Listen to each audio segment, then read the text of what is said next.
नमस्कार विद्यार्थी मित्रांनो, तुमचं स्वागत आहे सृष्टी स्टडीज फेअर या चॅनलमध्ये। आज आपण इयत्ता 9वीच्या मॅथमॅटिक 1 मधील सेट्स या धड्यातील प्रॅक्टिस सेट 1.3 सोडवणार आहोत। जर तुम्ही माझ्या चॅनलमध्ये नवीन असाल तर चॅनलला सबस्क्राइब करायला विसरू नका। तर चला मग आता आपण आपल्या व्हिडिओला सुरुवात करूयात। प्रॅक्टिस सेट 1.3 हा पूर्ण सबसेट या घटकावर आधारित आहेत। त्यामुळे तुम्हाला पहिल्यांदा हे समजलं पाहिजे की सबसेट म्हणजे काय। त्यासाठी आपण एक उदाहरण घेऊयात।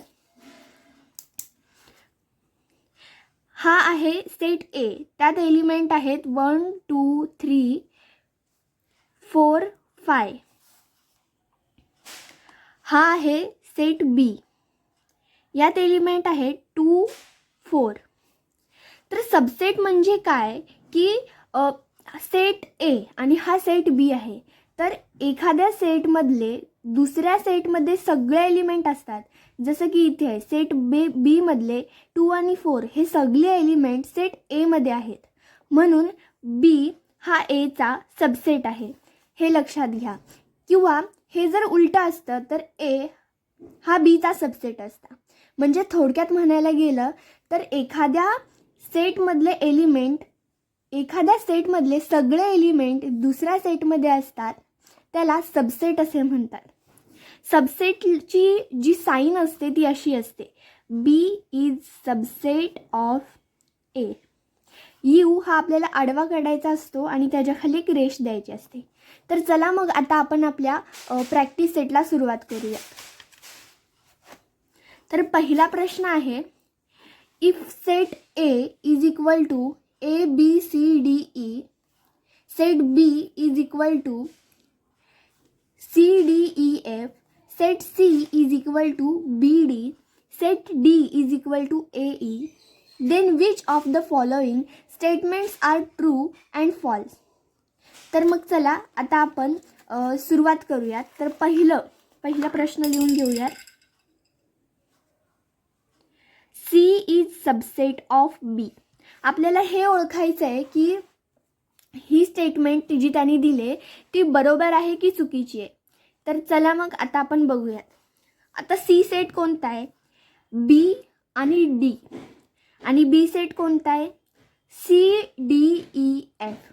तर तुम्ही इथे पाहिलं तर C मध्ये B आणि D आहेत, सेट B मध्ये फक्त D आहे, त्यात B नाही आहे। त्यामुळे ही जी स्टेटमेंट आहे, हे जे आपल्याला दिला आहे प्रश्न, हा फॉल्स आहे। कारण की सेट बी मध्ये हा सी चा एलिमेंट बी नाही आहे, म्हणून ही स्टेटमेंट फॉल्स आहे। यात डी आहे परंतु बी नाही आहे, म्हणून ही स्टेटमेंट फॉल्स।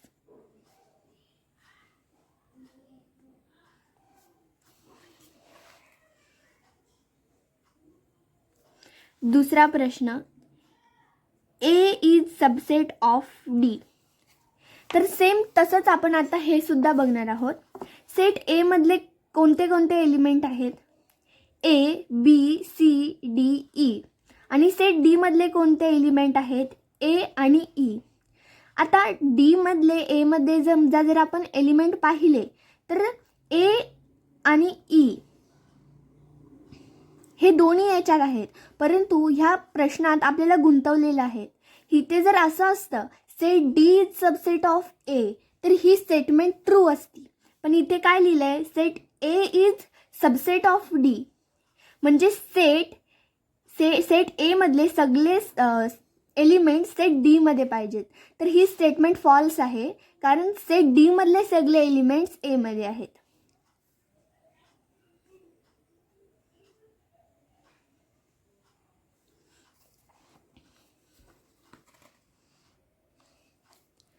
तिसरा प्रश्न, डी इज सबसेट ऑफ बी। तर बघा सेट डी मधले कोणते कोणते एलिमेंट आहेत, ए आणि ई। बी मध्ये कोणते आहेत, सी डी ई एफ। तर इथे सुद्धा ई आहे परंतु सेट बी मध्ये ए नाही आहे, म्हणून ही सुद्धा स्टेटमेंट फॉल्स झाली।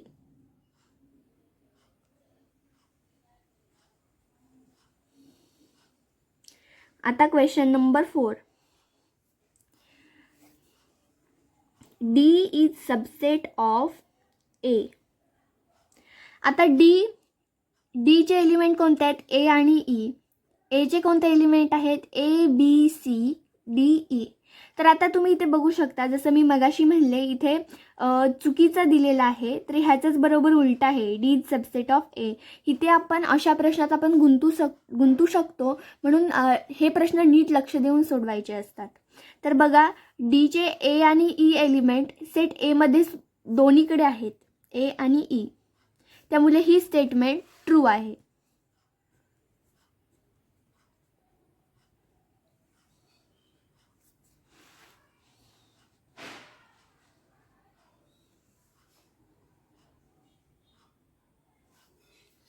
Question number 5. B is subset of A. तर तुम्ही इथे पाहू शकतात, बीचे कोणते कोणते एलिमेंट आहेत? C, D, E, F. आणि एचे कोणते एलिमेंट आहेत? A, B, C, D, E. बरोबर.